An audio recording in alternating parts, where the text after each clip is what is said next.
I wrote down a column, the secular things that I did, my businesses, so on. Then I put over on this side what I called the religious things. But the truth of the matter is, that's wrong. And Dick taught me what I'm going to tell you. You see, it's when they blend. You know, it's funny because I think if you ask the family, we were just really not sure what this thing was all about.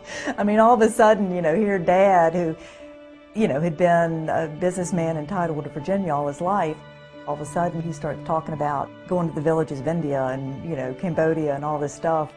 But there were pieces all along in his faith journey that as you connect the dots, you can see God taking him to exactly that point. I knew faith-based ministries, but here was one started by a businessman, and it was violating all of the rules of the typical ministry. He talked about results and accountability and leverage. I just loved the sound of it. When we started, you know, it was hard. There were a lot of funny things happening because we didn't know what we were doing. But it was obvious after we'd been going a little while that Dois began to see the bigger vision and the bigger opportunity. The Bible says where there is no vision, the people perish, but where there is no plan, the vision perishes. So Dois has always had a plan. As I began to listen to Dick, I heard the gospel in a way that I'd never heard it. And that drove me to want the world to hear the gospel the way he taught it. He's always been one who loves the Apostle Paul. And Paul would always, everything he did had to do with how do we advance the gospel. And I think that's a part of Dad's heart. The tendency of many ministries, and it's not a negative, but they become involved in everything, the social issues, you know, feeding and so on. And we really think that's a role of the church. That if we bring the church into its rightful place, then it'll do those things. These communities of faith are being built through the Word being taught by Dick and in his way that's so accessible. And then communities of faith being formed, and then here comes Dois. And so it's like if we were on the football field, Dick laterals the ball to Dois, Dois carries it down the field by building churches, and in turn those churches building more churches, so you get this incredible webbing effect across whole communities and whole countries. The church gives a big impact in the community. It's not used as a worshiping place only. It's used as also as a nursery school. It's used as a daycare center. So it's a joy to the community. Even to the leaders of the community, they see it's a big help. This ministry is just a little over 20 years old. They've built over 3,200 churches in 47 countries around the world, with a staff that is averaged from 15 to 26 people. And their core strategy is partnerships.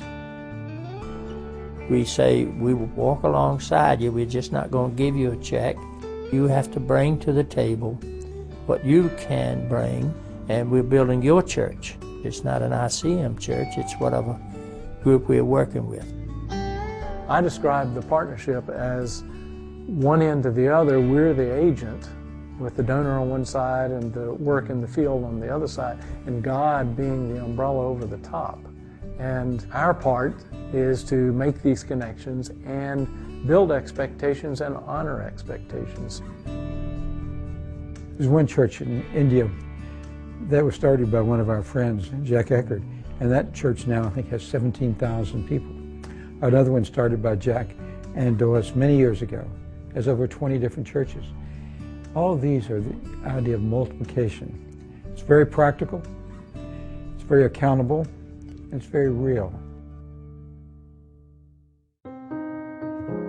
think he's been in very close contact with the Lord, and always has been.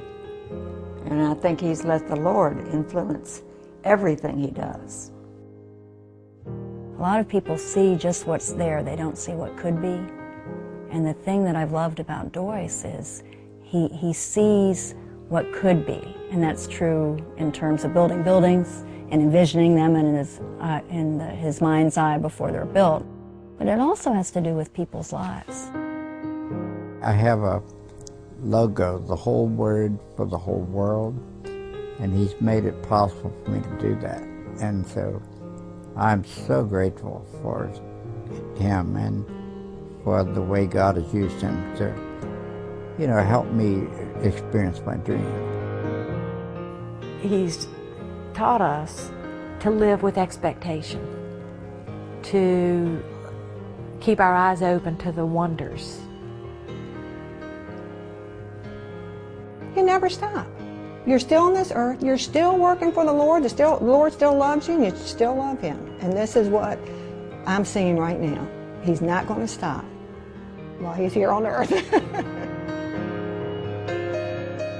When I see how he's living his life, I'm saying, wait a minute, at 64, I'm ready to start. So all of a sudden, he's changing where the finish line is for me. He is just so passionate about what God has called him to do and what God has allowed him to do.